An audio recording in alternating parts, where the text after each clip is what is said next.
All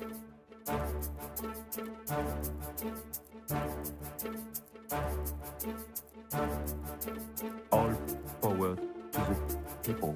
All power to the people. All power to the people. All power to the people.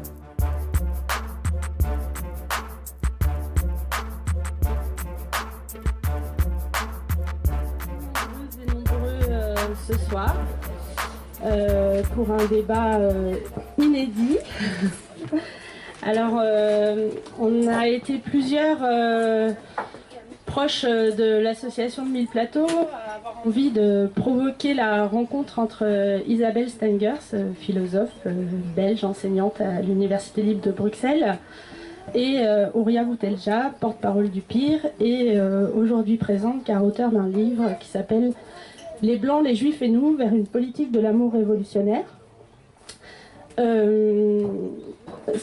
Enfin voilà, je viens de dire provoquer cette rencontre parce que je crois qu'elle n'a pas eu lieu encore. Or, on savait que, en tout cas du côté d'Isabelle Stengers, elle était attentive aux écrits de Ouria depuis un certain temps.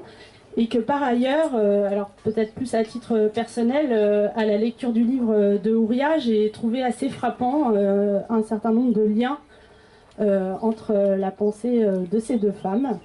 Et en particulier, j'ai été frappée par le motif de la non-innocence, qui est cher aussi à Isabelle dans son travail autour de Donna Haraway notamment. Et voilà, ça peut être une des entrées pour ce soir, mais il y en a bien d'autres, parce que je pense que du côté de ce qu'on nomme la décolonisation de la pensée, les échos peuvent être nombreux également. Voilà, donc juste pour initier cette soirée, je vais juste faire un petit point. Ici, c'est un café associatif qui essaye d'allier des formes de pensée, de résistance, et également le fait de se retrouver tous ensemble autour d'un plat. Donc nous avons cuisiné un plat palestinien ce soir, enfin un assortiment de plats palestiniens. Et on a décidé, afin que tout le monde puisse en profiter, de ne le servir qu'au coucher du soleil. Voilà. Pardon ? Je crois que c'est à 21h55, ce jeudi 9 juin. Voilà. Donc, je vous souhaite un bon débat et je vous dis à tout à l'heure. Non, tout à l'heure. Non, pas tout à l'heure. Non, pas tout à l'heure. Pas tout à l'heure.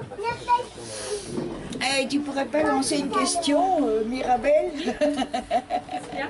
Lance une question parce que nous on ne sait pas comment commencer. Chacun compte sur l'autre. Bah, je sais pas, peut-être sur cette question de la non-innocence, Isabelle, je sais pas ce que tu as ressenti à la lecture du livre de Ouria et si ça c'est une entrée, et puis aussi cette question de... Ouais. Bah, peut-être reprendre les deux motifs que je viens d'évoquer. D'abord le motif de la non-innocence et puis également décoloniser la pensée aujourd'hui, comment ça se traduit. Et moi, je pense qu'il peut y avoir un gros chapitre autour de la question de l'amour révolutionnaire, parce qu'on est aussi attentif à cette dimension-là ici. Voilà. Ok. Bon, bah, je vais un tout petit peu lancer comme ça, voilà. Briser la... Bon, bien, sur la non-innocence, il y a beaucoup de choses dans le livre d'Ouria, mais je ne vais pas le commenter parce que je n'ai pas envie de m'approprier de l'expérience qu'elle raconte. J'ai vécu rien de semblable comme belge, né en Belgique, de parents belges, et même plus ou moins installés. Par contre, la question de se surveiller et ne pas tenter de produire une pensée innocente, qui se dirait innocente, ou se dirait, comment dirais-je, c'est pas ma faute, mais c'est ce que quelque chose de plus important que moi me force à dire, l'universalité par exemple, etc. Ça c'est un exercice exigeant pour une philosophe. Les philosophes ont beaucoup cherché une position d'innocence.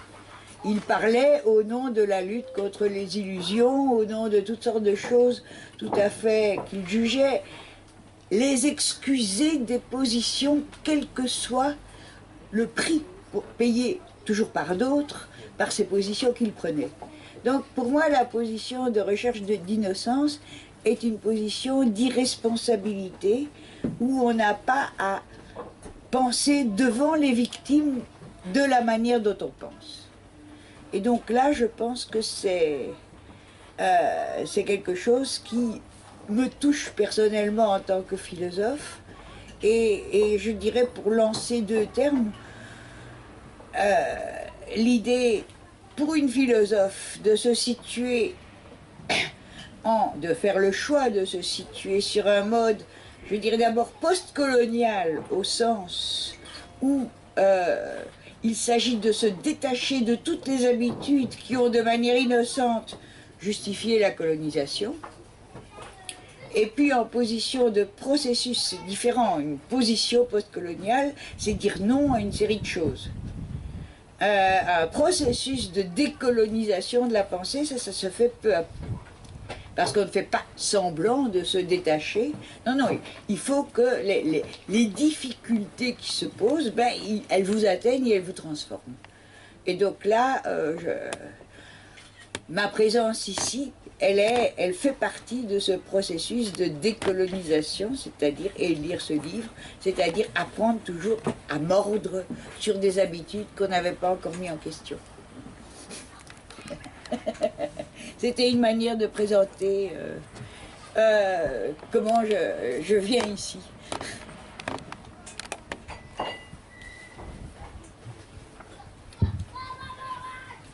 Bonsoir. Bonsoir à toutes, bonsoir à tous, et merci d'être venus. Merci à l'association qui m'invite également, qui, je dois le dire, en ces temps qui courent, fait preuve de courage. Parce que vous avez devant vous quasiment une criminelle. Donc je la remercie de m'inviter. Alors, commençons par le fait qu'effectivement je sois, moi et mon organisation, et moi en particulier, considérés comme des criminels. Pas simplement parce que j'ai écrit ce livre, mais le fait d'appartenir à une organisation décoloniale qui a fait le choix d'une vraie rupture politique. Ça remonte à 10 ans déjà. Et ce que je veux dire déjà dans un premier temps, c'est que faire cette rupture, c'est prendre beaucoup de risques. Et c'est pas simplement s'engager dans un combat politique, parce qu'en fait, beaucoup de gens s'engagent dans des combats politiques. Mais dans notre cas, c'est prendre le risque de perdre notre respectabilité. Et moi, je considère qu'effectivement, d'une certaine manière, et vu les rapports de force qu'il y a en France, et vu ce que le pouvoir peut dire sur nous, en quelque sorte, on perd notre respectabilité, puisque on est raciste anti-blanc, on est homophobe, on est misogyne, on est antisémite, et que c'est pas facile de vivre avec cette étiquette, et que c'est pas facile de s'en débarrasser, et que vraisemblablement on ne pourra pas s'en débarrasser si l'on prend en compte la question des rapports de force en France et notre capacité ou pas à les renverser. Donc il y a cette prise de risque, et tous les jours on vit cette prise de risque, et tous les jours on doit poursuivre cette prise de risque. On le paye, je crois, assez cher, et j'ai pas envie non plus de me plaindre, puisque je pense que dans d'autres pays, les prises de risque, on les paye plus cher. Mais pourquoi faut-il prendre ce risque ? D'abord parce que nous croyons que nous sommes dans des véritables impasses politiques, et qu'à un moment donné, dans l'impasse, on étouffe. Et j'ai juste raconté... Alors, il faut prendre ce risque, on n'est pas obligé de le prendre, on n'est pas obligé de s'engager comme on s'engage. Mais si on ne le faisait pas, se poserait une question qui est la question de notre dignité.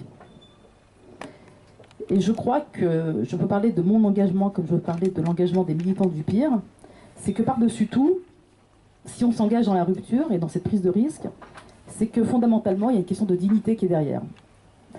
Et que on ne peut plus, en tant qu'indigène, en tant que sujet postcoloniaux, se laisser écraser. Alors se laisser écraser, on se fait écraser dans ce pays de plein de manières différentes, et je considère que je ne suis pas forcément la personne la plus écrasée parmi les indigènes. Il n'en reste pas moins que je suis écrasée et que ma famille a été écrasée. Et mon père également.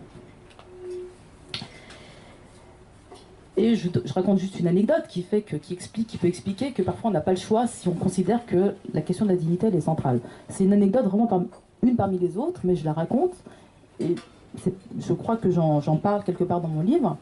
Je me souviens il y a quelques années, j'avais lu dans un article du Nouvel Obs que je ne sais plus qui allait remettre la médaille du juste de manière posthume à Mohamed V, qui était l'ancien roi du Maroc. La médaille du juste, donc, parce que Mohamed V a sauvé des Juifs.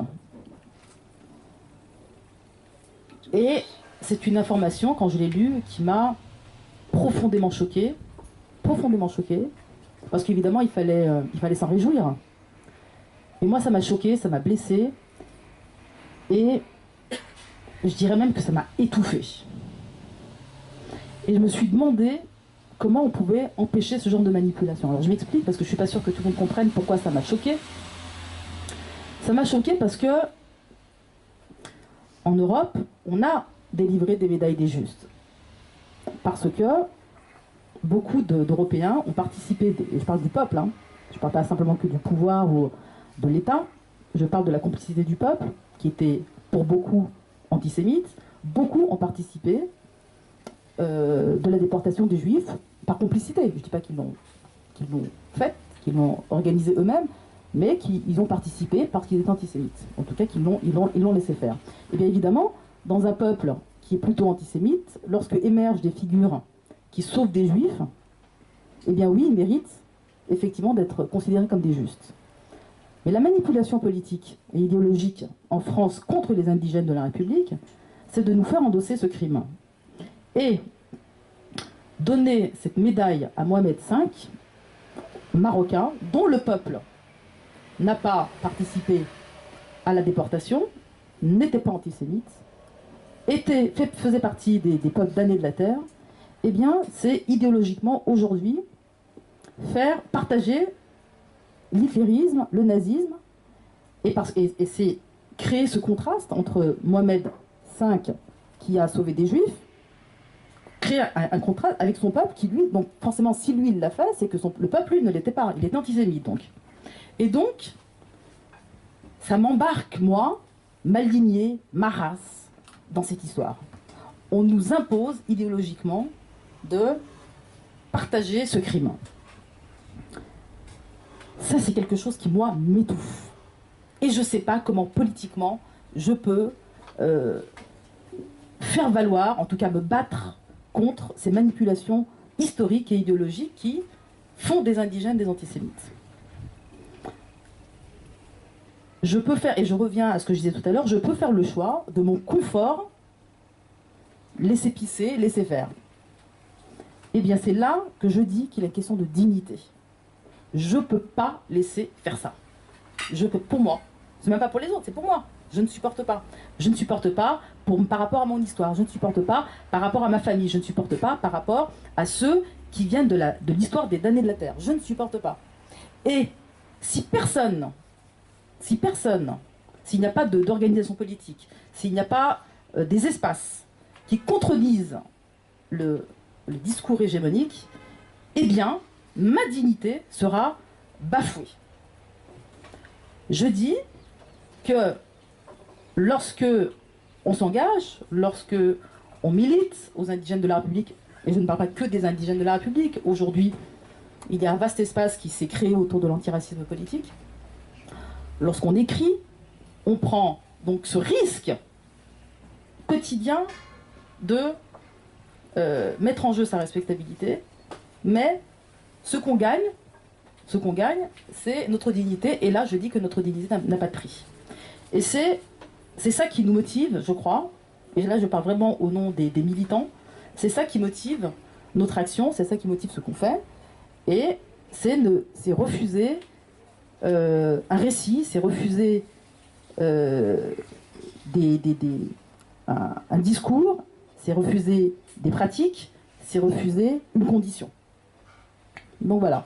Donc ce livre, c'est le refus de ma condition,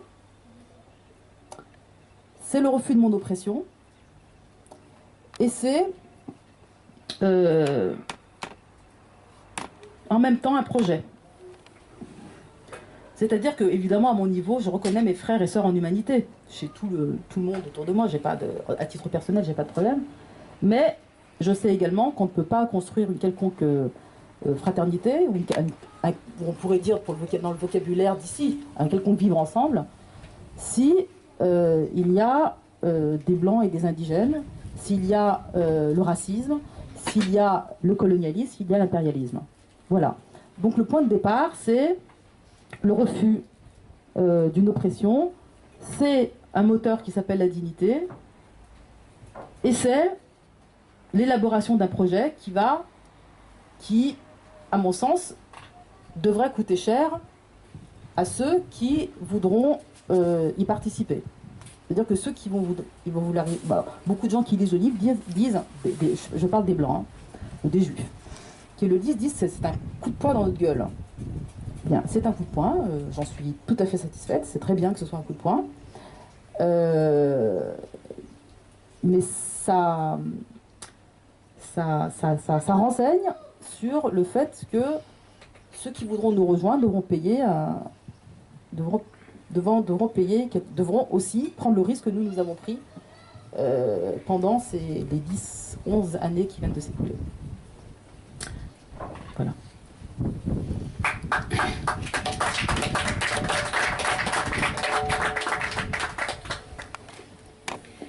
L'une des raisons pour lesquelles j'ai accepté si je pouvais dire avec joie, si la situation s'y prêtait, d'être ici ce soir, c'est que j'ai été... je ne m'attendais pas, tu diras si tu t'y attendais, mais à la violence de la réaction. Parce qu'il y avait déjà eu d'autres livres signés par les indigènes, il y avait eu déjà pas mal de choses, et là, tout à coup, c'est une espèce de levée de bouclier tout à fait impressionnante et inquiétante. Et j'aimerais bien pouvoir tester, et c'est dans ton livre, tu décris au fond l'espèce de détresse du pouvoir blanc. Je crois qu'on est dans une situation effectivement dangereuse. Pourquoi? Parce que ce pouvoir qui continuait et qui, à mon avis, est vraiment assez spécifiquement français. Enfin, il y a d'autres dangers ailleurs en Europe et dans le monde, mais il y en a un très spécifique en France. L'un des noms, c'est universalité, on pourrait y revenir. Enfin, ça m'intéresse puisque les philosophes, c'est leur boutique. Donc, c'est que quelque part, on est en pleine défaite et même déroute. Et ceux qui sont... Et ça met probablement quelque part la situation à un point d'instabilité. Ou bien on pense, ou bien on devient dangereux, on devient mauvais, on cherche les traîtres. Et j'ai l'impression que la réaction à ton livre, c'est une réaction d'un pouvoir, d'une manière de penser, de se comporter, de se juger, de légitimité, qui sait qu'elle est défaite. Qui ne sait pas comment elle est défaite, mais qui sait qu'elle est défaite. Et donc c'est vraiment le moment où, pour tous les autres qui n'ont pas au départ pris ce risque, c'est le moment comment dirais-je, je ne sais pas si c'est déjà de l'amour révolutionnaire, mais en tout cas c'est le moment de la solidarité. C'est le moment que ceux qui ont pris ces risques ne se trouvent pas tout seuls et éventuellement que la position qu'ils ont affirmée, et qui est nette, et qui est la leur, puisse éventuellement s'entretisser avec d'autres positions de telle sorte que justement ça fasse quelque chose où les accusations sont moins faciles. Et dans la mesure où moi je viens un peu d'un autre horizon, c'est un peu ça que j'avais envie de traduire par ma présence. J'ai des raisons de lutter, elles ne m'ont jamais mis en risque. La chose la plus risquée que j'ai faite dans le temps, aux yeux de l'Union rationaliste, ça a été bon, de m'intéresser à la vague d'OVNI en Belgique. C'était déjà. Bon, ou de m'intéresser aux sorcières américaines. Mais les risques que j'ai pris n'ont rien à voir avec ceux que prennent les indigènes et Ouria en tant que signataire de ce livre et porte-parole. Mais ça fait rien, on n'est pas en train de remettre des distributions de prix du risque, c'est aussi des différences de situation. Par contre, ce qui est intéressant, c'est les liens qui se tissent et qui ne se laisseront pas briser ou impressionner. C'est l'ensemble de ceux qui, chacun au départ de raisons qui étaient différentes, peuvent converger dans le, comment dirais-je, dans une solidarité. Ah non, ça vous ne direz pas. J'ai l'impression, mais est-ce que tu t'attendais à cette violence? Oui. Tu l'avais senti, parce qu'elle est plus grande que celle de « Nous sommes les indigènes de la République » ou Oui, je m'attendais à la violence, oui. Alors, la violence des réactions, c'est une chose, mais il y a aussi les non-réactions. Parce qu'en fait, ceux qui ont réagi, grosso modo, c'est toujours les mêmes. Bon. En fait, il y a les éditocrates, comme d'habitude.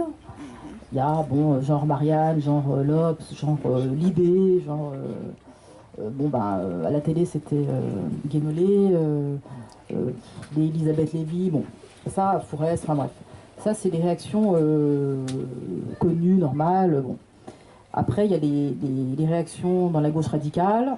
Il y a toujours cette espèce de clivage qui traverse la gauche radicale sur les questions indigènes, et postcoloniales et décoloniales, et raciales. Donc il y a vraiment une guerre idéologique qui a eu lieu, effectivement, et qui a traversé toutes les organisations de la gauche radicale, même en Belgique, m'a-t-on dit.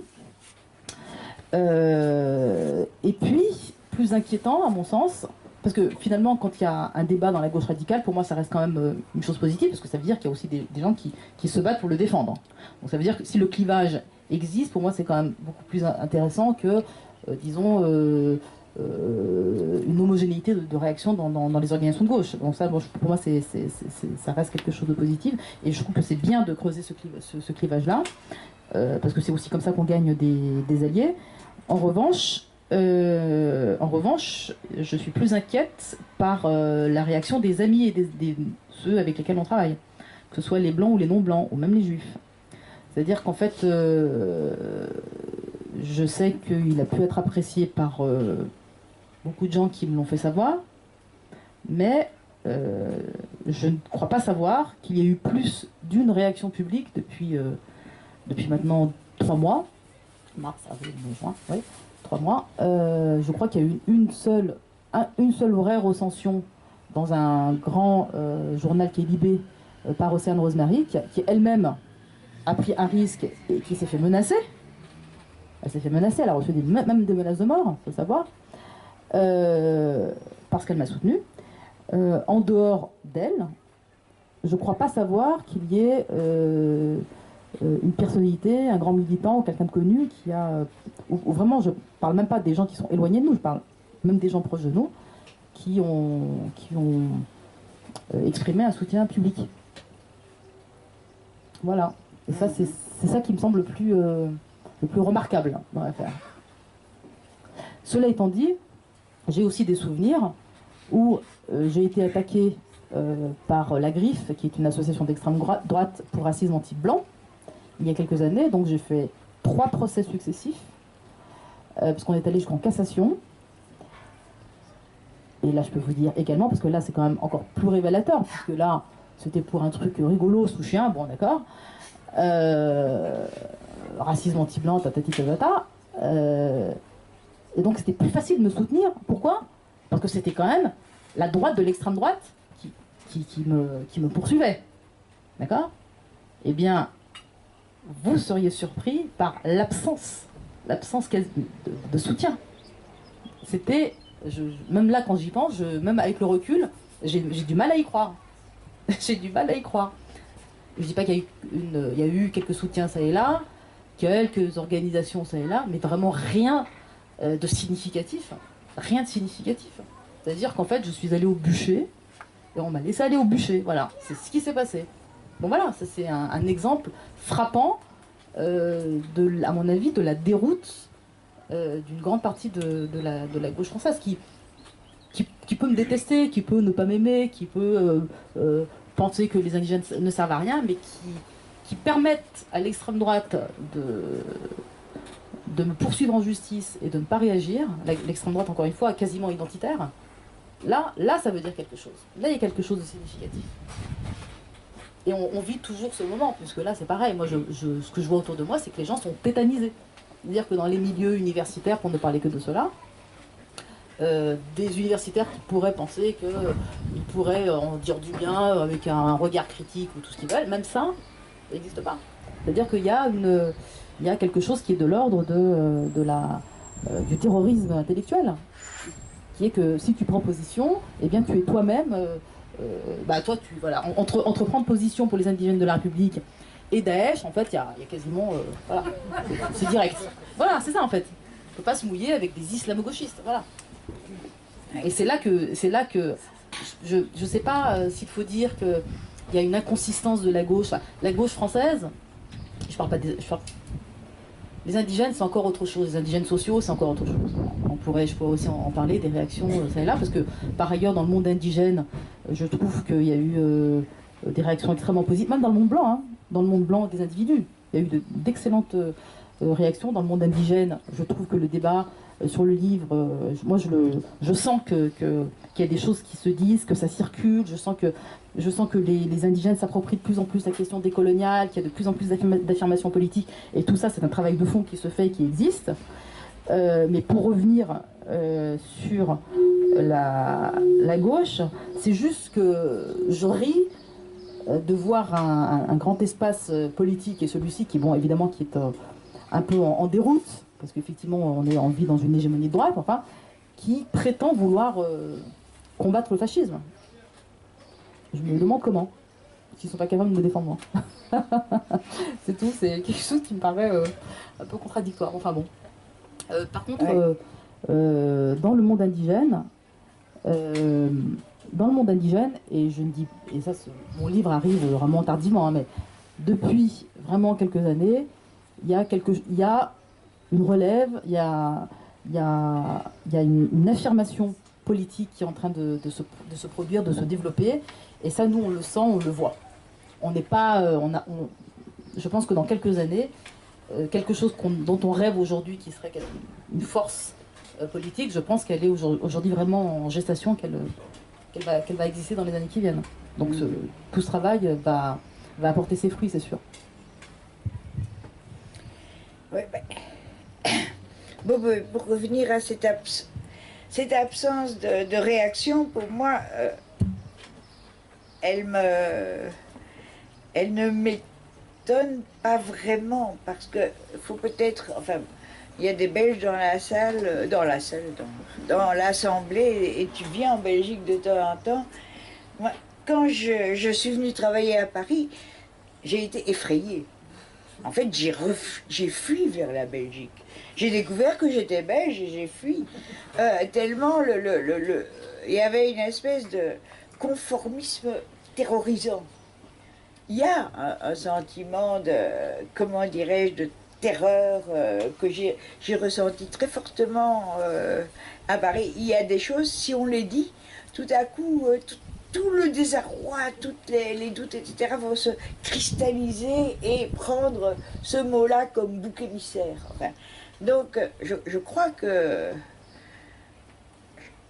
j'ai quitté la France en me disant que c'est un pays dangereux. J'y étais venue après l'élection de Mitterrand pour participer à quelque chose dont en 81-82 on pouvait se dire ça va être intéressant. J'avais rêvé qu'un peu comme au temps de la République hollandaise, au XVIIe siècle, les intellectuels allaient là où ça se passait. Donc je me suis dit, je vais aller travailler en France. Et puis j'ai fui.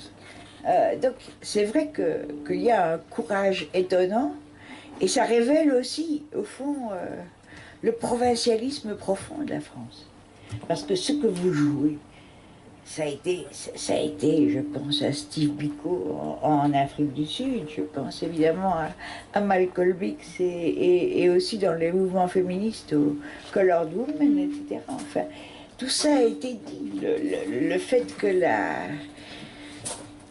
gauche, enfin la pensée libérale, bien pensante, etc., est complètement paternaliste sans même le savoir, de bonne conscience, se sentant innocente, etc. Tout ça a été travaillé historiquement dans des tas de régions, et quand les indigènes de la République arrivent et recréent ce problème ici en France, ça ne veut pas dire qu'ils copient, ça veut dire qu'ils l'imposent en France, c'est la grande surprise. Et c'est une grande surprise avec cette chose qu'il faudrait analyser, c'est-à-dire cette position qu'on se donne du on impersonnel. Mais si on admet ça, ce serait la porte ouverte à si on, etc. Cette espèce de position, de réflexe quasiment, de prendre la position du juge qui se sent responsable je sais pas moi, de l'ordre public. Et qui voilà une pensée dangereuse, une pensée qui n'offre pas les garanties attendues et donc qui frappe. Donc il y a une espèce de... et je crois que la France est typique pour ça. Défense de l'universalité, etc. C'est cette... Mais on ne peut tout de même pas admettre que... Et ce on, quand il sort, c'est un juge. C'est un représentant du progrès, c'est un représentant de l'ordre public qui parle, même s'il est de gauche. Ce on bon, pour moi, c'est ce qu'on appelle, c'est le on de la bêtise. Hein. C'est la bêtise qui, moi je peux comprendre, mais ce serait la porte ouverte à. Tu ouvres la porte à quelque chose de très dangereux, et c'est pour ça qu'il faut refermer la porte. J'ai l'impression. Et quelque chose de dangereux, une monstruosité, je crois que c'est même pas ce que tu appelles les indigènes sociaux qui font peur, là. Non, non, c'est... si on peut dire ça, alors on ne sait plus où on va s'arrêter. Et c'est pour ça que je dis une position post-coloniale, mais en tant que philosophe, je dirais, mais on n'a pas encore fait un demi-centimètre. Non. et y compris enfin moi mon problème ça a été au départ les sciences, mais quand je vois la manière dont je trouve que la science de l'évolution biologique est une très belle science, mais quand je vois la manière dont on l'emploie pour faire la différence, pour tester la loyauté, pour humilier, pour tester la loyauté des élèves ou des étudiants par rapport au progrès de la rationalité, j'ai honte. J'ai directement honte, je veux dire, c'est déshonorant. Juste une anecdote, au moment qu'on a eu ça à Bruxelles, il faut défendre nos valeurs, et le bruit courait qu'il y avait même un étudiant en biologie qui, après avoir... d'origine maghrébine, qui, après avoir eu son diplôme, avait dit à son prof « Mais vous savez, c'est l'histoire d'évolution, j'y crois pas du tout. » Et il allait peut-être enseigner. Et donc, enfin bref. Et donc les profs de biologie de mon université s'étaient réunis pour essayer de... Et moi j'avais été en me disant « Peut-être que je peux aider à fabriquer un rapport à cette science qui ne soit pas humiliante. » Et donc je commence à leur dire, c'est pour vous dire qu'on n'est pas loin, je commence par leur dire, peut-être que vous pourriez tout de même dire aux profs qu'il vaut mieux ne pas dire, qu'il faut ne pas dire l'homme n'est qu'un primate. N'est qu'un primate. Alors ils me regardent et ils me disent, mais c'est vrai? Alors j'ai commencé péniblement à leur dire ce que signifiait le ne que. Et la manière dont ce ne que était fait pour confronter, pour susciter le vous êtes avec nous, vous êtes contre nous.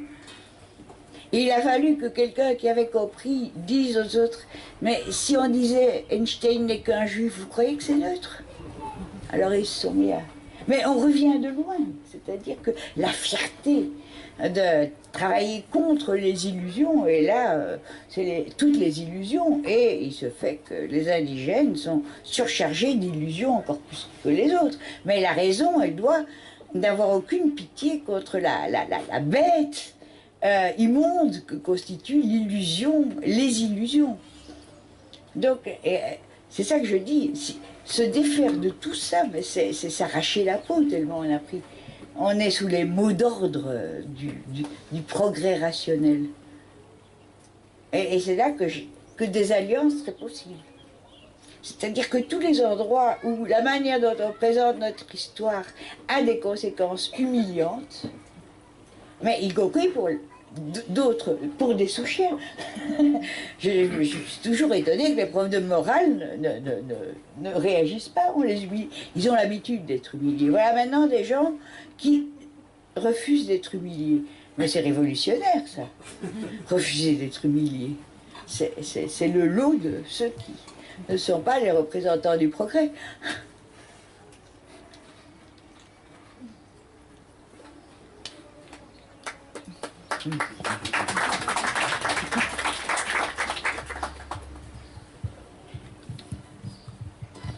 Moi, je comprends que notre pensée soit vue comme dangereuse parce que je pense qu'elle l'est. C'est aussi simple que ça. Je pense que ceux qui nous craignent ont raison de nous craindre. En tout cas, ils ont raison de craindre le développement d'une pensée politique décoloniale autonome qui puisse faire des petits, qui puisse créer des forces politiques en France et qui puisse aussi participer à la création de la norme, pas simplement à la création de la norme, mais en tout cas à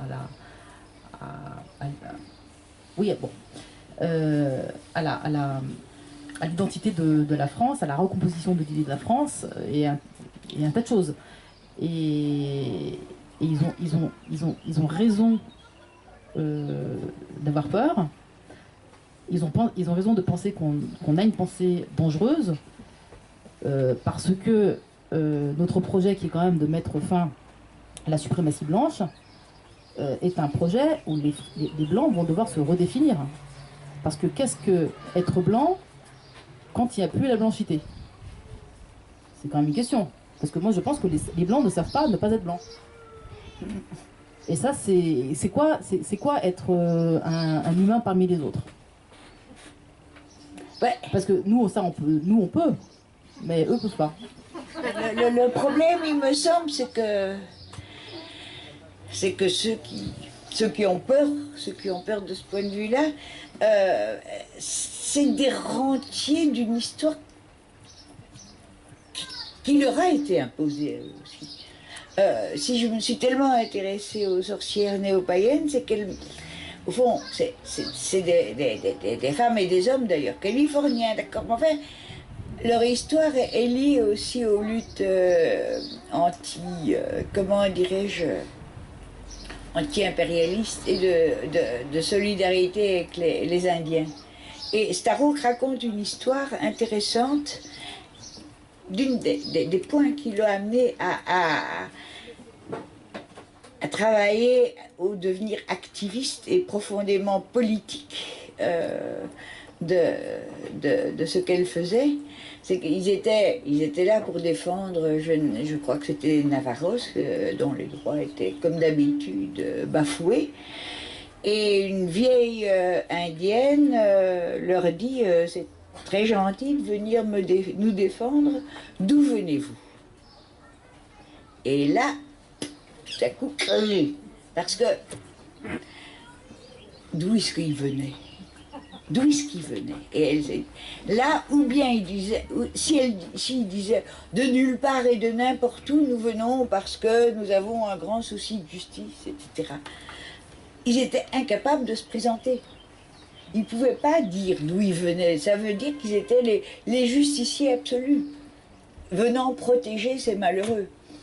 Et c'est là qu'ils ont créé, ils ont redonné un sens à cette qualification de sorcière, c'est-à-dire, oui, nous sommes issus de la première éradication culturelle, de la première humiliation qui a eu lieu au moment où la colonisation a commencé. Elle avait lieu aussi sur le sol européen. Et là, pour moi, ça a été très précieux parce que je me suis dit, là, la situation se complique. Il y a la possibilité d'un choix. Ou bien je me sens comme descendante des sorcières ou des chasseurs de sorcières. Et donc travailler à être descendant des chasseurs de sorcières, ça veut dire pas mal créer, fabuler, créer des positions, etc. Mais au moins, on sort de cette généalogie de la raison qui commence avec les Grecs et qui va jusqu'à aujourd'hui, etc. On a une prise qui se dit, eh bien non, il y a eu éradication, il y a eu, comment dirais-je, il y a eu destruction d'une population paysanne, on l'a oublié, mais il faut aviver cette position. Et un autre point qui m'a aidé à me situer, c'était celui qu'avait fait Félix Guattari avant sa mort, quand il rêvait d'avoir une alliance verte-rouge, occasion perdue. C'était les trois écologies. Il disait, nous sommes dans un triple ravage écologique.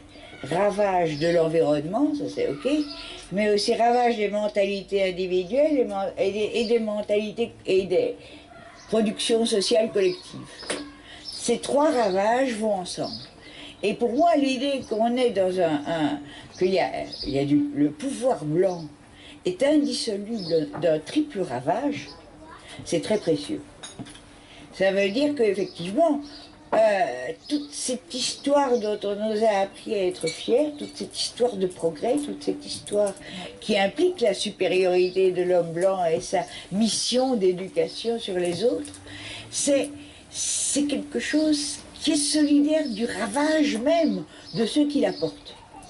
Bon, il y en a des plus mauvais ou plus intelligents ou plus déterminés que d'autres, mais en gros, je dirais, c'est une histoire qui a commencé dans la destruction de ce qui faisait que la population européenne était une population comme les autres. Et donc pour moi c'est important parce que ça veut dire que cette peur, cette déroute, elle traduit aussi l'absence de ressources propres pour résister. Le fait que si on leur enlève, si on nous enlève les mots avec des majuscules, progrès, raison, universalité, on est dans le vide. On est dans le vide. Et c'est par rapport à ça qu'il s'agit de dire, mais non, c'est pas grave.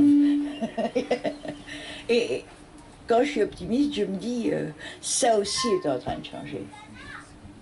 C'est-à-dire qu'il y a depuis 10 ans, je trouve que le nombre de mouvements activistes qui se rendent compte qu'il s'agit de recultiver des forces propres et pas des slogans universalistes, se multiplient.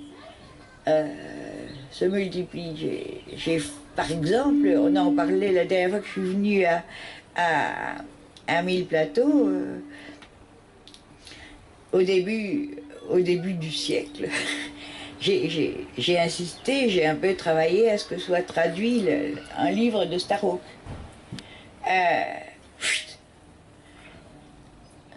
Calme encéphalogramme plat du lectorat. Aujourd'hui, il a été hérédité, mais ça bouge. Comme si.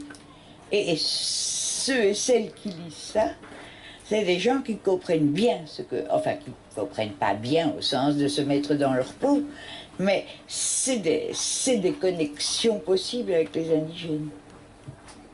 Parce que, justement, ils se situent comme héritiers d'un ravage. et d'une humiliation. Des questions? Justement, Horia, elle n'est pas plus sorcière que guerrière? Ou elle a dit qu'elle était criminelle? Est-ce que le terme criminel, c'est le bon? Est-ce que vous n'êtes pas deux sorcières, là, aujourd'hui? Plus qu'une criminelle et une philosophe. Ben, l'une des manières dont le féminisme, avant qu'il devienne républicain, a pu choquer, c'est quand des femmes se sont dit sorcières. Le mot sorcière est toujours pas bien porté. Hein. Ben, dans les années 70, il y avait des groupes féministes qui se disaient sorcières et ça allait mal pour elles. Maintenant, le féminisme est malheureusement devenu respectable. Et universaliste et égalitariste, mais je veux dire, il y a tout de même eu une époque où ça bougeait. Il y a eu une époque où il y avait une production collective de... Celui qui ne l'est pas est islamo-gauchiste. Le féminisme qui n'est pas respectable. Oui, mais ça c'est... Enfin, c'est...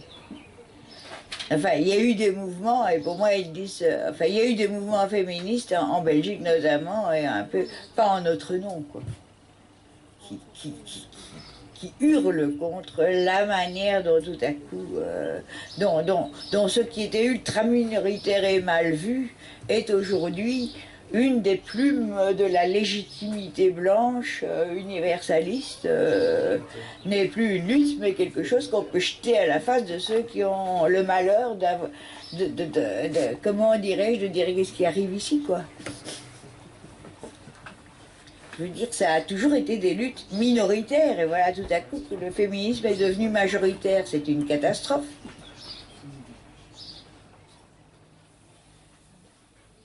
Parce que j'ai été nourrie par Isabelle, comme beaucoup en Belgique. C'est quelqu'un qui a été très très très très important, qui continue à l'être. Donc cette rencontre est un moment, voilà, personnel, très très émouvant, parce que évidemment il y a des choses dans l'écriture même. Ça c'est aussi les vraies rencontres intellectuelles et de combat, c'est-à-dire que il y a des points de convergence même dans les postures. On ne va pas parler de ça maintenant. Mais alors Isabelle a été très modeste. Elle a dit qu'elle n'avait pas pris autant de risques que les indigènes. C'est pas tout à fait comme ça. Quand on est blanc, même quand on prend des risques, on risque moins. C'est très simple. C'est-à-dire on passe quand même à travers les fourches codines. Il se fait que moi, je sais qu'Isabelle a subi des attaques qui sont proportionnelle aussi au fait qu'elle soit une femme. Donc je n'ai jamais fait de ma vie, mais je veux quand même dire qu'ici il s'agit de deux femmes. Et que si tu étais un homme, je pense que ça se passerait quand même différemment. Si Isabelle n'avait pas été une femme, ça serait aussi passé différemment. Et c'est quelque chose que je n'ai jamais eu l'occasion de dire, puisque les femmes... Moi j'ai jamais été féministe, j'ai jamais eu l'occasion de l'être. Là j'ai l'occasion de l'être. Donc toute cette question des violences, elles sont proportionnelles au contexte et à la situation. Isabelle a pris sa part de risque. Si elle écrit maintenant quelque chose sur Horia Boutelja et sur ce livre, elle subira pour la énième fois. On dira, ah oui, bah oui, ça ne nous étonne pas, Isabelle Stengers, après la drogue, après ceci, après cela, après le relativisme. Mais elle ne sera pas menacée comme tu peux l'être. Donc je ne suis pas en train de dire qu'elle prend autant de risques que toi, je suis en train de dire qu'elle peut avoir des critiques d'une violence inouïe, où on tente de disqualifier avec la même mauvaise foi la pensée, parce que ce qui est vraiment étonnant, c'est que moi j'ai lu le livre 3 fois, parce que chaque fois il y a quelqu'un qui te dit « Ouais mais non, mais t'as pas vu que... » Bon, tu te dis « Allez, je vais m'y remettre pour voir, parce que de toute façon les Arabes c'est comme les Juifs pour Hegel, c'est-à-dire c'est des gens du double discours, si pas du triple, si pas du quadruple. Et de toute façon, le truc le plus courant, mais je ne vais pas parler 2 heures, c'est l'homophobie. J'avais déjà entendu ça au moment du mariage pour tous. Alors tu leur dis, excusez-moi, mais Jeunet et Audre Lorde, ça va être difficile de taxer quelqu'un qui utilise, pas, qui rend hommage à Jean Genet et à Audre Lorde d'homophobe. Ça va être compliqué. Ah oui, Baldwin. Bon. Et Baldwin. Quoi? Et Baldwin. Oui, non, mais ça, il y a trop de PD dans ton livre pour qu'on puisse continuer à te traiter d'homophobe. Bon, alors, Ça fait partie de...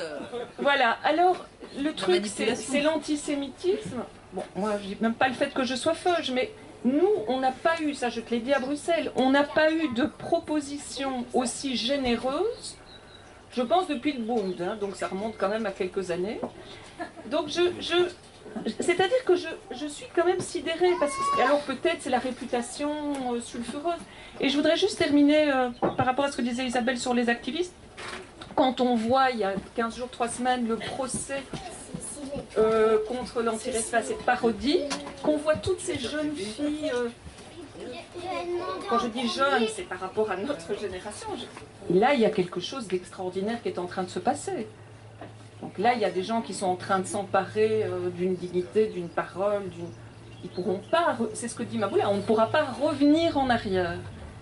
Et par rapport à ces questions de la philosophie, par exemple, Isabelle est plus passée par la philosophie anglo-saxonne, et toi, tu aurais été très bien accueillie, c'est ce qu'Isabelle dit, dans un pays qui n'est pas la France, qui a toujours bâillé la philosophie anglo-saxonne, et ce type d'études, et ces post-colonial studies, etc.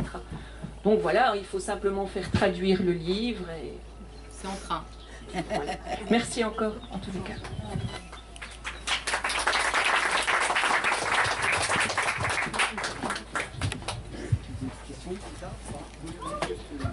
Petite question, c'est une question qui remonte à l'époque où on s'était rencontrés autour de votre livre, La sorcellerie capitaliste. On s'était rencontrés autour d'un verre après, et c'est vous qui m'aviez interpellé sur... Mais vous ne pensez pas que, en substance, le clivage droite-gauche est encore important? Alors moi je vous la pose à toutes les deux. Pourquoi vous y tenez tant? Et pourquoi le situer au niveau de la politique institutionnelle, finalement? Peut-être un peu trop, à mon sens. Voilà. Je ne sais pas si c'est clair. Si, c'est clair, mais moi j'y tiens pas. Le clivage gauche-droite. J'y tiens pas du tout. Pas spécialement, en tout cas. Et surtout que nous, on ne se situe pas sur le clivage gauche-droite. Nous, les indigènes de la République.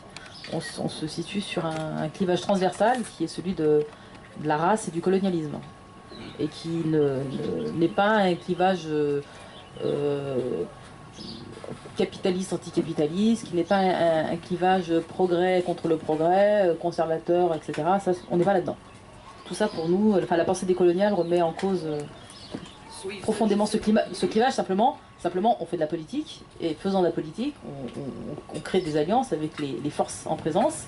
Et les forces en présence qui veulent bien s'allier avec nous sur le terrain, c'est une partie de la gauche radicale.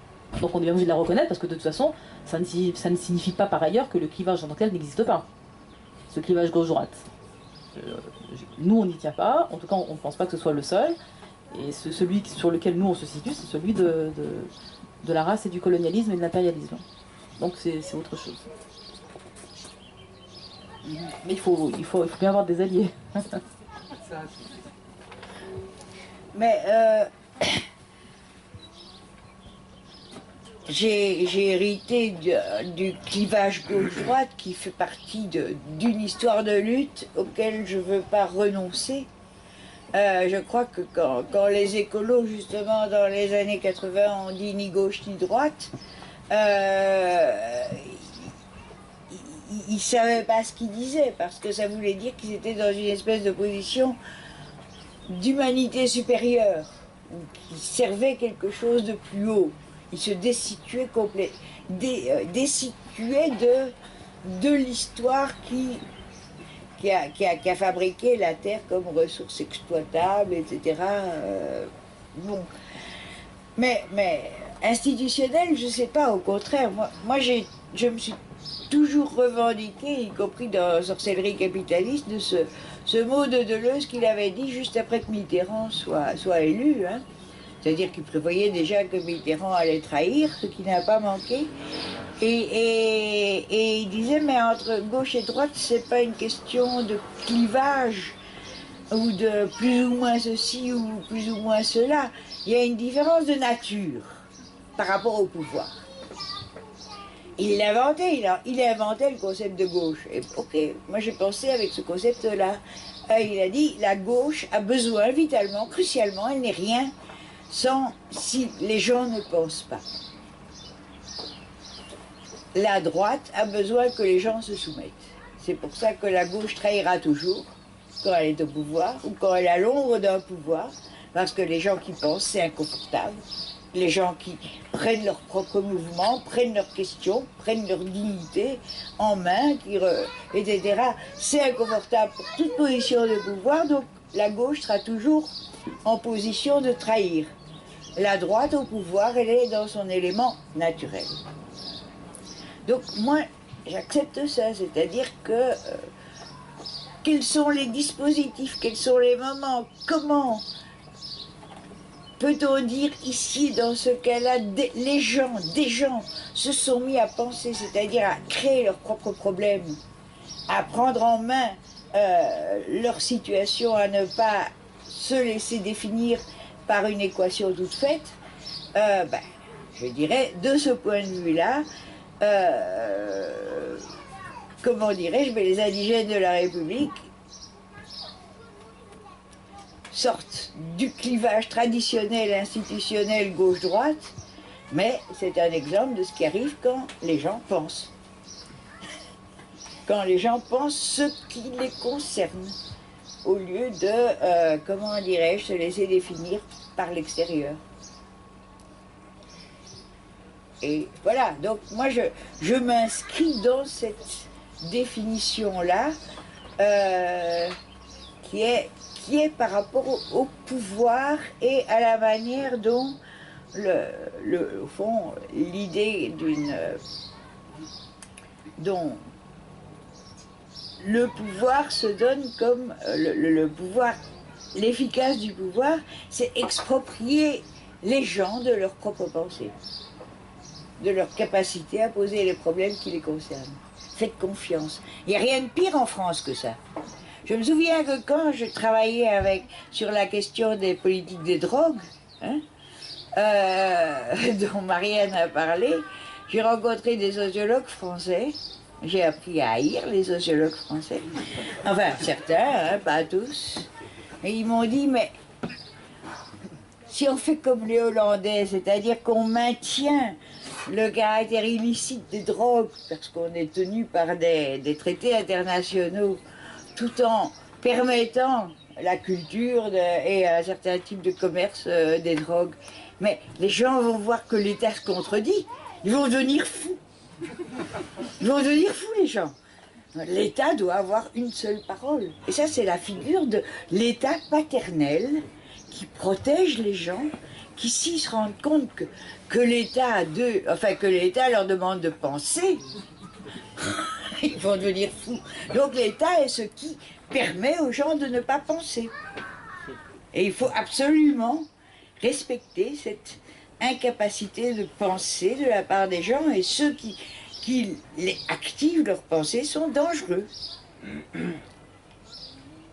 Donc c'est pas un hasard que ce soit un philosophe français, parce que pour moi, si la France a produit des gens extrêmement intelligents, je pense à Foucault ou Deleuze par exemple, c'était parce que pour eux c'était une question de vie ou de mort, étant donné le caractère malsain du pays où ils étaient nés.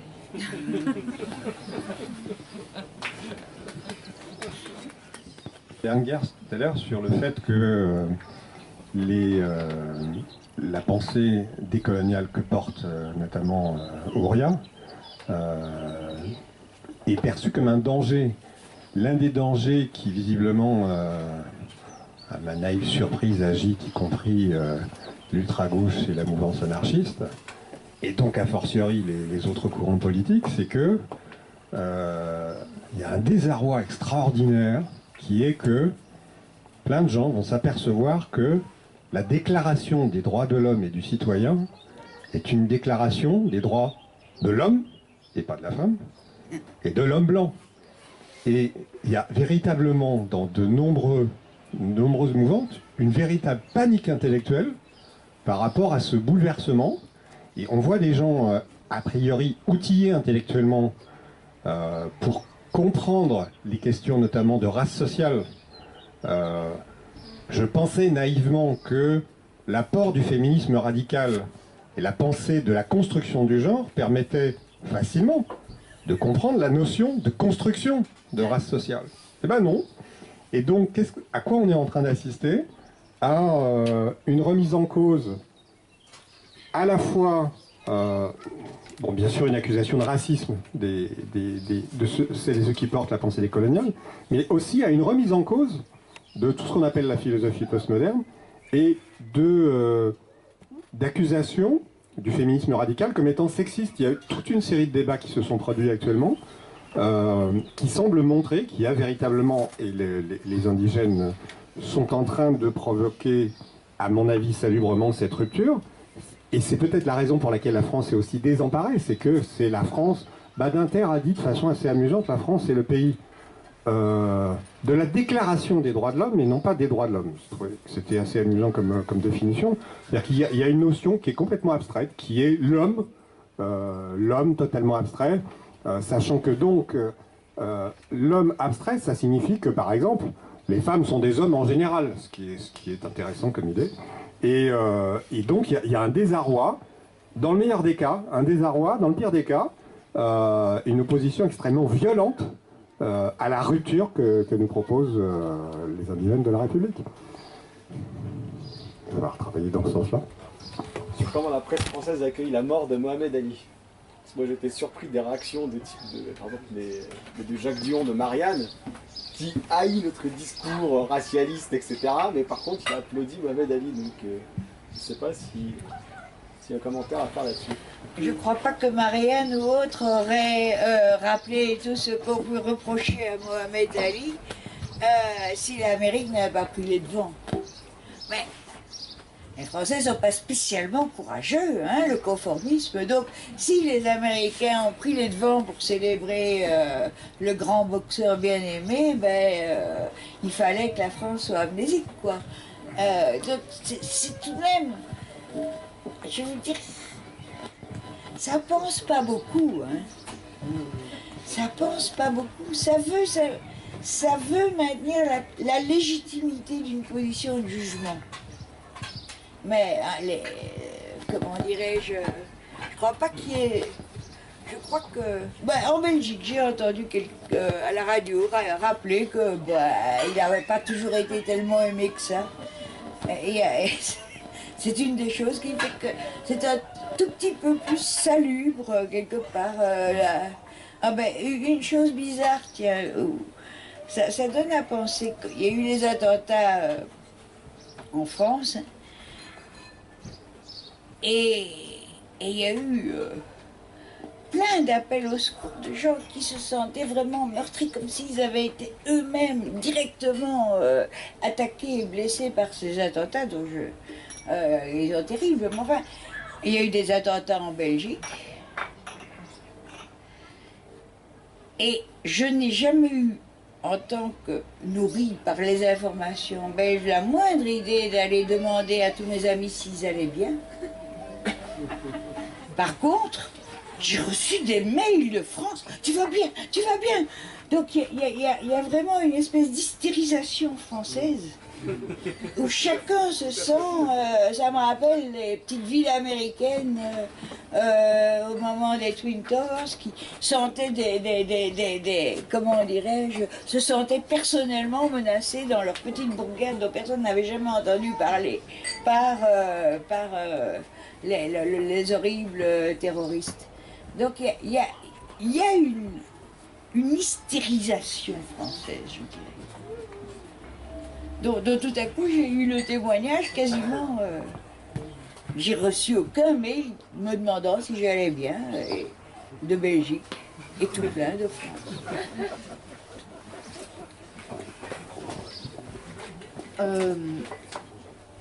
Et je ne suis pas la seule. Tout à l'heure, on parlait de... J'ai commencé par parler de la dignité et de ma définition de la dignité. Quand j'observe Marianne, non, c'est Marianne, hein. Et il y avait aussi Estrosi. Estrosi a rendu hommage à Mohamed Ali. Je répète, Estrosi a rendu hommage à Mohamed Ali. Tout à l'heure, je parlais de dignité, je pense que c'est vraiment pas un vain mot. Je pense que Estrosi et Marianne n'ont pas de dignité. Et c'est pour ça qu'ils méritent notre mépris, en fait. Parce que normalement, ils auraient dû dire, ils auraient dû le critiquer. Ils auraient dû dire tout ce qu'ils disent sur les indigènes de France. Ils auraient dû dire qu'il était raciste anti-blanc. Qu'il était antisémite puisqu'il a soutenu les Palestiniens. Ils auraient dû dire qu'il est communautariste. Mais ils n'ont aucune dignité. Parce qu'ils auraient fait ça, moi quelque part je les aurais respectés. Mais c'est vrai. C'est vrai. Et là, ils sont allés en fait se prosterner. Comme tout le monde.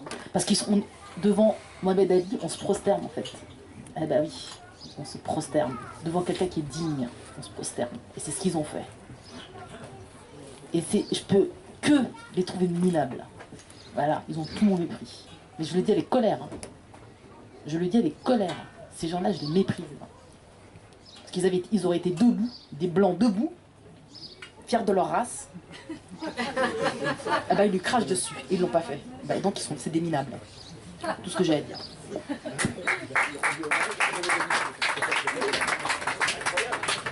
Et merci pour cette rencontre qui aurait pu sembler improbable, mais qui ne l'est pas du tout. En fait, je me pose la question de savoir depuis combien de temps est-ce que finalement cette rencontre est dans l'air. C'est-à-dire qu'elle flottait, elle était. Il y a un passé qui l'a rendu possible. Il y a des choses qui ont surgi depuis une dizaine, une quinzaine d'années et qui aboutissent à cette rencontre tout à fait éloquente, effectivement, où on comprend bien qu'il y a une étape qui se franchit.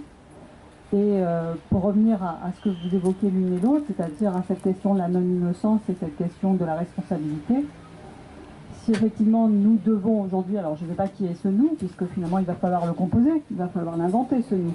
Il y a celui que tu décris dans ton livre, Ouria, et il y a celui que l'amour révolutionnaire anticipe ou appelle de ses voeux.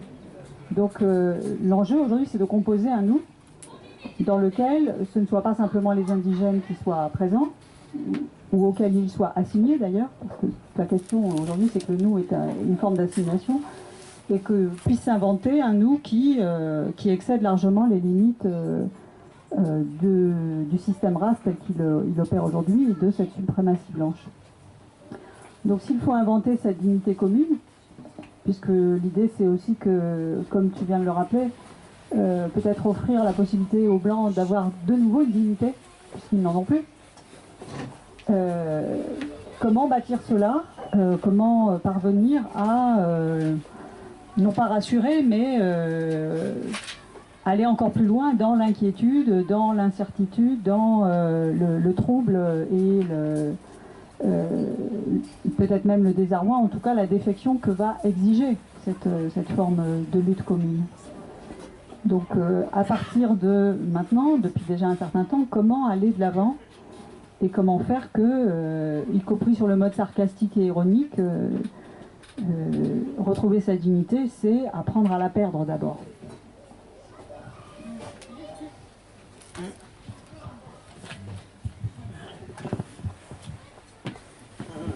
Ça va être difficile de répondre à cette question, parce que c'est un projet. Je voulais juste revenir sur la catégorie nous, que moi je ne crois pas être une catégorie à signer. Je pense que quand ce nous, qui n'est pas encore le nous de la majorité des coloniales, donc de l'amour révolutionnaire, mais qui est le petit nous des indigènes de la République, à partir du moment où c'est un nous politique, ça n'est plus un nous de l'assignation. On part d'une assignation, d'une condition, à partir du moment où ça devient un nous politique, ça n'est plus une assignation, c'est une affirmation politique. Et là, on sort de l'assignation pour évidemment s'inventer, puisque moi, à part dire que c'est un nous historique et social, évidemment, je suis bien incapable d'en dire plus. Parce que je ne sais pas effectivement qui est ce nous moi-même, je ne saurais pas me définir moi-même. Donc je ne risque pas d'aller définir le nous des indigènes de la République. En tout cas, la seule chose que je sais, c'est que c'est un nous politique, qui est un nous qui, effectivement, appelle à d'autres nous. Et l'autre nous, c'est le nous il y a plusieurs étages au nous. Hein. Il y a le nous des indigènes de la République, et même dans le nous des indigènes de la République, il y a des sous-nous. Puisque le nous des Roms n'est pas le nous des musulmans, qui n'est pas lui-même le nous des Noirs. Et que c'est un nous déjà très conflictuel, et qui n'est pas un nous évident. Donc il y a ce nous-là, et il y a le nous, par exemple, du rapport aux Juifs, aujourd'hui, qui est un rapport conflictuel. Donc il faut aussi créer l'espace du nous avec les Juifs, si on comprend que c'est vraiment une catégorie politique à part, que ce ne sont pas des sujets postcoloniaux, mais que ce ne sont pas non plus des Blancs. Et puis il y a le nous, le grand nous politique, qui effectivement est le nous de tout le monde, enfin de tous ceux en tout cas qui aspirent à cet amour révolutionnaire, donc qui aspirent à empêcher cette spirale de la haine et de la guerre civile. Voilà. Et donc ce nous-là, qui est un nous qui n'existe, qui existe. C'est pas qu'il n'existe pas. Je veux dire, quand on a fait l'événement sur l'antiracisme politique, on est dans les prémices d'un nous politique, avec une partie de la gauche blanche, bien sûr. Mais c'est un nous qui est encore extrêmement faible. C'est un nous extrêmement précaire. Voilà. Donc c'est un projet. Enfin, le grand nous est un projet. Sachant que c'est un nous qui ne rassemblera jamais tout le monde. Donc ce sera toujours un nous face à un autre nous. Il y aura toujours une adversité, et on peut quand même être suffisamment lucide pour savoir que tous les indigènes ne rejoindront pas le mouvement décolonial, tous les juifs ne rejoindront pas le mouvement décolonial, et tous les blancs ne rejoindront pas le mouvement décolonial, et je dirais même que c'est une minorité de toutes ces catégories qui feront ce pas-là. Enfin, même si j'espère que ce sera plus que des minorités, bien que là-dessus c'est une question d'optimisme ou de pessimisme. Bon, je ne vais pas m'avancer là-dessus.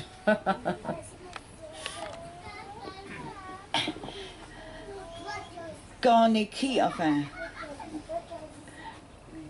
quand on essaye de se débattre avec des questions comme qu'est-ce qui nous est arrivé, question qui me hante, enfin, par exemple, quand je parle de l'éradication des sorcières, ça fait partie de la construction de cette question-là, de ce nous qui ne sait, enfin, c'est pas qu'il ne sache pas qui il est, mais de ce nous qui doit se dénormaliser de toutes les manières, quoi.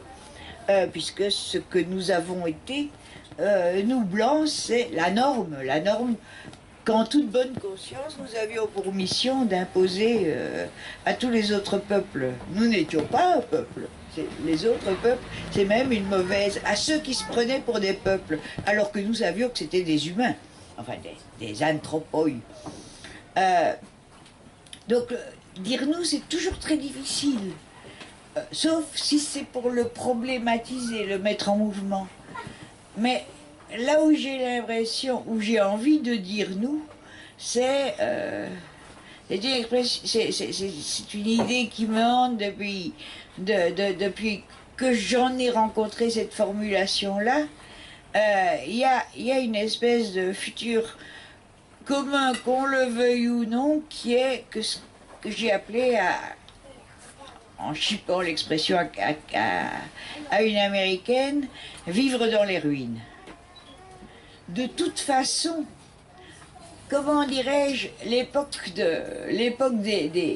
de la monumentalité du progrès européano-américain, désormais mondial, etc., ne reviendra pas. Quelque part, on va devoir vivre dans les ruines, ça veut dire précarité par rapport aux certitudes qui devaient nous protéger, faire de nous comment dirais-je, les propriétaires de la terre. Et là, je rejoins le dernier chapitre que j'ai trouvé remarquable, à la Akbar. Enfin, nous nous étions élevés, eh bien, nous allons être rabaissés. L'avenir est celui de ruines, de toutes les sécurités dont nous étions fiers. Alors, vivre dans les ruines, ça peut être Mad Max, hein. Ça peut être un lieu de chacun pour soi et malheureux vaincu, ça peut être la barbarie. ça peut être aussi réussir à fabriquer de la vie dans les ruines. Et cet amour révolutionnaire dont tu parles, pour moi, c'est dans les ruines qu'il va se fabriquer. C'est pas les vainqueurs c'est pas la révolution finale.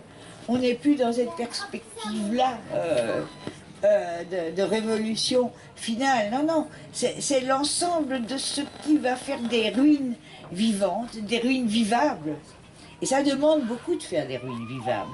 Ça demande des choses qui sont dans le dernier chapitre de ton livre.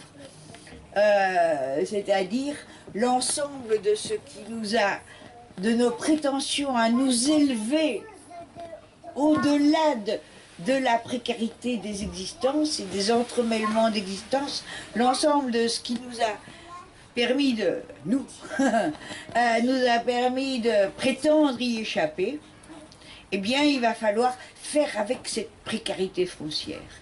Et faire avec cette précarité foncière, c'est peut-être ce qui réunit pour moi ce nous conjectural ou la barbarie.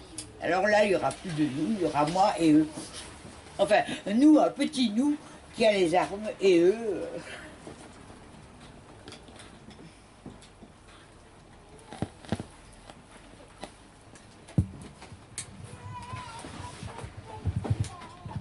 Je ne vais pas monopoliser la parole, mais comme j'ai été très sensible à ta question, moi, il y a un truc, puisque c'est Ouria et Isabelle qui sont réunis, qui me parle beaucoup, c'est que vous êtes des leaders, c'est-à-dire Ouria sans doute encore plus qu'Isabelle, puisqu'il y a une démarche militante, permanente, c'est un parti politique, mais vous êtes les leaders les plus antipathiques que l'on puisse imaginer. C'est-à-dire, quand j'appelle antipathique, je connais maintenant Isabelle depuis plus de 20 ans, tu crois que tu es arrivé à penser un peu difficilement et elle te refout une couche.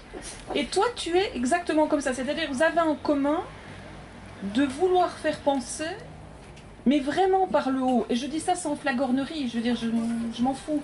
Je dis juste, la manière de dire « il faut », hein, parce qu'il y a un « il faut », vous dites beaucoup « il faut ». Et toi, Isabelle, « il faudrait ». Et on est là, on veut bien, et comment est-ce que... Eh ben, t'as pas encore commencé le geste, qu'il y en a... Bon, et moi je suis le travail de l'une et l'autre, et je pense que c'est la même chose pour les gens qui suivent le travail. Le fait de ne pas choisir la facilité, ça contribue aussi à rendre les choses difficiles en matière de ce que disait Nadia, c'est-à-dire comment est-ce qu'on va faire? Alors à Bruxelles, Isabelle, elle a un centre qui s'appelle le groupe d'études constructivistes. Donc rien que le mot, on comprend que ça ne va pas être très rapide. Hein. Et dans ton livre, il y a exactement la même chose, c'est-à-dire on ne sait pas qui va construire ce nouvel homme blanc, ces âges qui vont se réveiller, etc. Mais on sait que ça doit se composer, s'organiser, et ce n'est pas avec des déclarations de on va se lever. Il n'y a pas ni bonne conscience ni mauvaise conscience. Il y a à travailler, il y a à créer des agencements qui sont chaque fois compliqués et lents. Et donc ça c'est très déstabilisant, mais c'est un compliment. Je suis très fatiguée donc je ne sais pas si je l'exprime bien. Mais ça c'est peut-être aussi une vertu féminine que de venir avec des propositions qui sont extrêmement complexes à élaborer et à construire. Mais sans ça, il n'y a pas de proposition, on est bien d'accord. Et donc voilà, j'attends qu'il y ait des interactions, parce que si Isabelle écrit par exemple sur ce livre, il y aura forcément des réactions.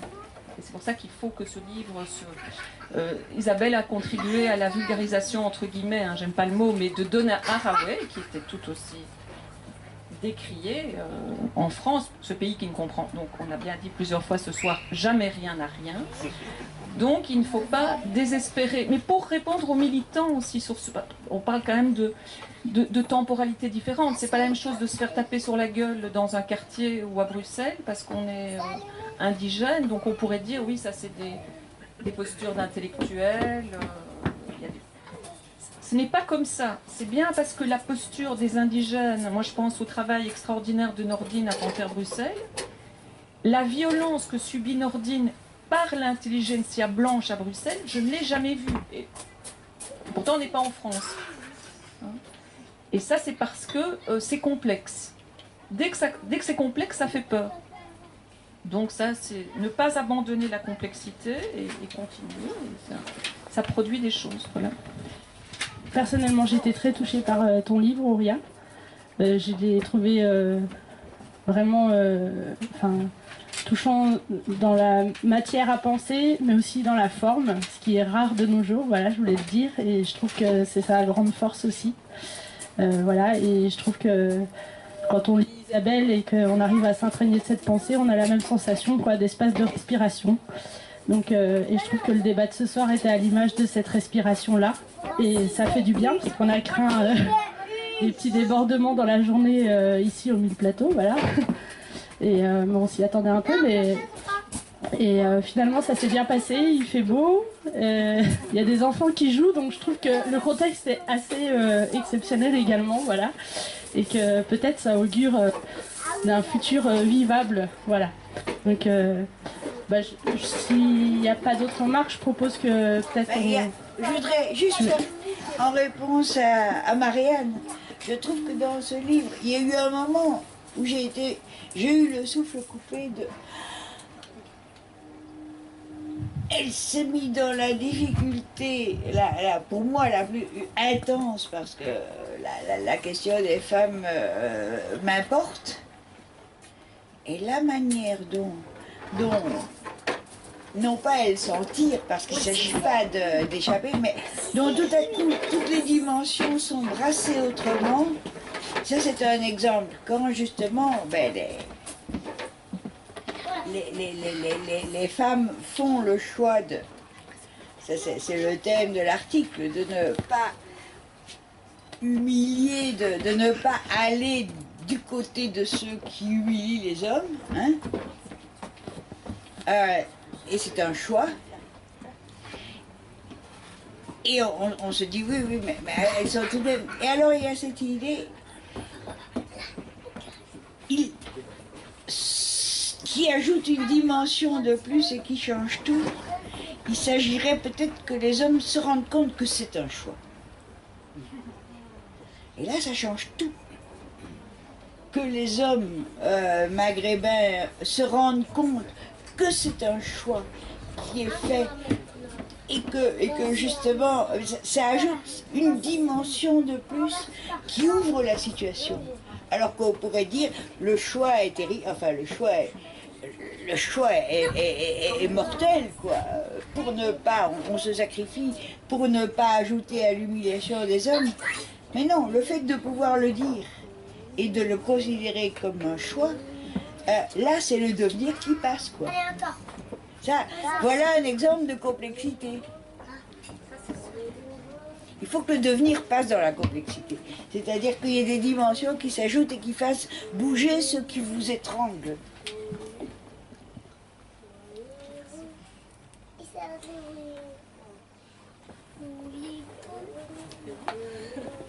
Merci.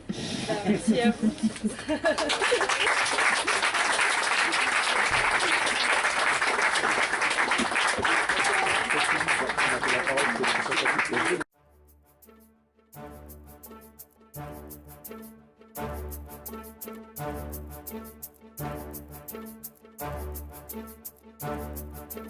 All forward to the people.